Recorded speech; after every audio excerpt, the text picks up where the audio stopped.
What's up guys, Dan Delivers here. So today we're going to be talking about the top 5 things I dislike about my Maverick. We're going to get straight into this. So number 1 is transmission. So this transmission, I will put it on the screen, the one that's in here. I've heard this one is in a different couple cars and it does not really have some problems, but it has like kind of clunkiness, like when I'm in traffic, when I'm in like stop and go traffic, it'll kind of be like ooh, ooh. It will kind of feel like that you're in like a manual and you're kind of dropping the clutch a tiny bit. It's kind of like ooh, ooh. And kind of sometimes when you're around like the 5 mile an hour to like the 20 mile an hour range, it kind of seems like it hunts for gears a little bit. But besides that, it never really has a problem with this. Like I've took this thing off-roading, it's never overheated, it's never had really any problems besides that one. So that's one thing that about this, that when the transmission gets going slow, it really kind of struggles to like find gears and stuff like that, which is kind of a good thing. I don't know if my transmission is going out, which who knows, knock on wood that it's not going out, but it never really feels like it has too much of a problem. As you guys know, I have 80,000 miles on this Maverick. I'll throw the picture on the screen so anybody who don't believe me, but I drive a tons. I go to powwows all over the US, all over Canada, and I travel from sometimes coast to coast, sometimes from the west coast all the way up into the backwoods of Canada.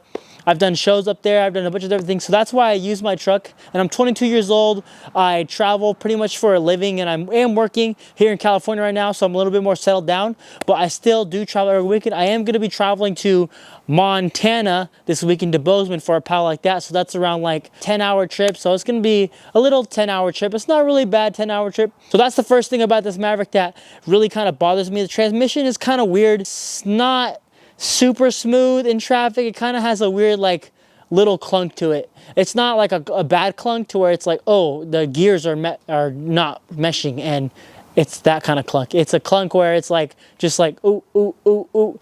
It just feels like it's geared almost really low. Like I have a Mustang back home, a 2007 Mustang, and it has a 410 rear end in it, and it's manual, so it kind of feels like ooh, ooh, ooh, ooh. That's exactly what it feels like in this, but not as bad, smoother, of course. This one's a 2022 Ford Maverick. I forgot to mention that this is a 2022 Ford Maverick XLT FX4 with the 4K tow package. It's a really good truck. I freaking love this truck. Go watch my other review. It's gonna be right up here in the corner. The one I just uploaded, 80,000 mile review. I talk about everything I've been through this truck. I've been through so many different things. I've been through mud, snow, literally everything you could think of, crawling, like as much as it'll do. But so next thing we're gonna be talking about is the speakers. The speakers in this truck really are just not that great. They will get you by. They're not gonna be the worst things in the world.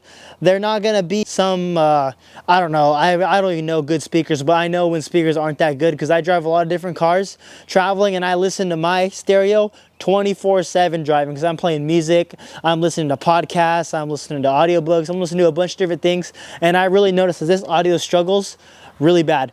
So this has 2 speakers in the back, and they are actually in the pillars, and then 2 more speakers up front in the doors, and then I believe 2 tweeters or 3 tweeters in the front, which I do want to add an extra tweeter on there and hopefully a sub eventually. But a lot of people put their subs underneath the seat, and underneath the seat, that's where I keep all my recovery gear. Show that, and it's completely full. I have 2 recovery ropes under there. I have hitches. I have a pair of truck claws. I have soft shackles. I recover a lot of people. I'll throw a little video of that right now. But yeah, like I said, the speakers aren't really that good. When I first got the truck, they sounded like they had like a little bit of bzz, bzz, bzz to it. Like it was a weird like bzz, bzz, bzz, bzz. But eventually, after that 10-hour trip back, because I got my truck 10 hours away from me. After that 10-hour trip back, they actually did sound a lot better. They kind of sounded like they broke in. I don't know if speakers really had to break in. I'm not a speaker guy. I'm not gonna rant about speakers and say I know what good speakers are, because I don't. I just turn the radio up and listen to it, and if it sounds good, it sounds good. If it sounds bad, I say it sounds bad. So this one doesn't sound bad, but it don't sound good. You know what I mean? Just be wary with that, you know. It's you're not gonna come in here and be like, oh man, this thing rocks. This speaker just bangs out music super good, sounds clear all the way through the range. Does not, definitely does not. They do sound a lot better than they did from getting it the first day.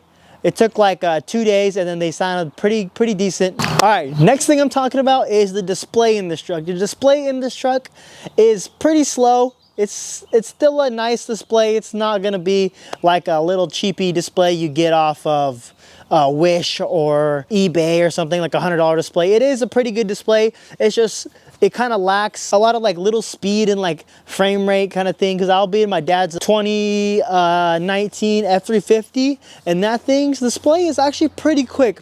Like when you slide, you could definitely feel the smoothness over this truck. So that's one thing, and it does freeze every once in a while. But one thing that you can do if it does freeze on you guys is you hold the power button and the skip button for 5 seconds, I believe, together, and then it'll reset it, and then it doesn't like mess any of your settings up. It just resets it. So it's froze on me a couple times, and I just press that and it works good. So it's not really a big thing. It doesn't really affect me too much. And then also the radio on there doesn't really work quite right. I'm not, well, that's a song, I think, but Riding with Private Malone, have you guys seen that? But yeah, it doesn't really work quite right. I try to search while I'm driving, or even when I'm stopped sometimes, and it does not work. Like it will not let me search. And even every time I turn the actual tune button, it doesn't change either. It just goes and then it goes back. Goes and then it goes like to 105.7, then it'll go back to 101. I go to 10 something, and then it just keeps doing that over and over. So I don't know what the deal with that is, but I should take it in dealership, but my warranty's up, so I don't know if it's gonna charge anything. So we do have a snap-on tool to connect, so maybe I'll just try to update it myself. Who knows? I'll look it up. I don't do too much research on that, so I'll try to get more research on that for you guys so I can let you guys know. So the next thing is kind of big, kind of small, kind of is what you get the truck for. It's the small bed and the small truck. As you guys know, this bed is only like a 4.5 foot bed. As you can see, like I can completely go over, like I could reach in super easy, no problem. So this bed is only 4.5 foot. It can't really fit too much, but it does fit enough to where you're not really struggling. And right here, it actually does have these, I'm not sure if you guys can see, but these come off and then these attach up here, and then so it'll sit halfway down, so you could wear plywood right here and it'll fit there over the wheel wells really good. So I have used that a couple times just to keep stuff in, or even when I do have multiple dirt bikes in, I'll have 1, 2, 3, and then a couple on the trailer. Or if I just have one back here and 3 on the trailer, because the trailer is so close, I do put it like this, just because then I could get more range of motion when I'm turning super sharp. So that's one thing. The bed really isn't a problem. I have no problem with it. I'm one guy. I've traveled with 5 people in here before, and I fit all their stuff in the back. I'll try to throw some video. This thing was plumb full. I had it plumb full about up to here with a nice net over it, and so nothing flew out. And it we'd use outfits when we danced for the powwow. So we had an outfit bag, everybody had a clothes bag. I believe they all had utensil bags too. We were pretty cramped inside, but it wasn't enough to where you couldn't do it, you know? So that's one thing.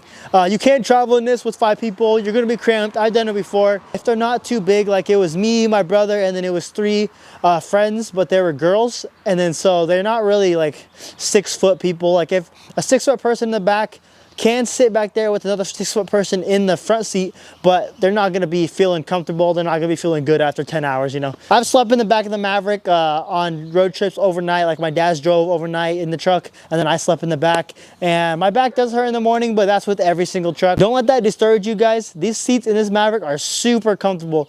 One of the most comfortable seats I've ever sat in a truck, to be honest. Like I'm not even joking that. A lot of other reviews say that too, that they're super comfortable. I really like them. Here it is. You guys knew it was coming. The last thing that sucks about the Ford Maverick is how much those dealerships are marking it up. That necessarily isn't something about the Ford Maverick, but it kind of comes with along the name of Ford Maverick. And the biggest markup of this truck I've seen is around like $10,000 to mark this thing up over MSRP. So I don't believe mine was marked up at all. I got mine for $33,000 out the door, everything. And no, I did not pay cash for that. I am financing it. My payments are around like $480 a month, max the 72 months. So I know it's not a good thing, but I'm a kid. I don't have a lot of credit. I don't have a lot of payment history. So that's the only way they can give me finance. Yeah, without a cosigner. So yeah, the markups on this truck are super terrible. Be careful looking for a Maverick, guys. So basically the way I got a Maverick and the way I avoid the markup, I called about 5 million dealerships all over, and I was willing to drive. Well, I drive so much that it wasn't a problem for me to drive 10 hours to get this truck, you know? All I need to do is get my dad on board with it, and he was game. I found this truck. They called me. They were like, hey, we got this thing, and then boom, I threw the $500 deposit on, and I drove that night or the next day. I don't remember. It's a little while ago now. Call as many dealerships as you can. I was looking for one for my friend. He actually wanted a Maverick too, and I did find him one in SoCal, same as mine. Whoa, what's going on there? You guys see that? Jesus Christ, they're fighting. So I did find one in SoCal for my friend, and he could have went and got it, but it was the same, literally same exact thing as mine. I believe it's a little bit more expensive. It was like $35, so I think that's like a $2,000 markup right there, which they're just gonna make $2,000 on you. Oh well, you'll pay that. It's gonna suck, but if you want the Maverick, you want the Maverick. Yeah, I'm pretty covered for markups, guys. I recommend calling as many dealerships as you can, making the drive, which is gonna save you money in the long run. Say you go 500 miles, you drive 7 hours to get your Maverick. What is that in gas? A tank and a half, so it's like $100 to $200, like $300 in gas. You save yourself $4,000 in markup. That's a deal to me. So that's a really good deal if you ask me. Just for a little bit of time, it might be hard, but you gotta go fast. Like I was literally willing to go the next day to get my truck. So that's actually how I got my truck, and ever since then I've loved this truck. It's super awesome. These 5 dislikes aren't anything huge, and it's not really something that I will tell people about just because they're not really big dislikes, you know? Like one of them isn't even a dislike about the truck, it's a dislike about the car market and them marking stuff up. So this is my 2022 Ford Maverick. Thanks for watching, guys. I just want to make this quick video on the top 5 things like I don't like. If I think of some more, then I'll let you guys know. It was kind of hard to think of them just because I have so many good things to say about this truck and so many like positive stuff that this truck does. So yeah, thanks for watching. Down delivers, out.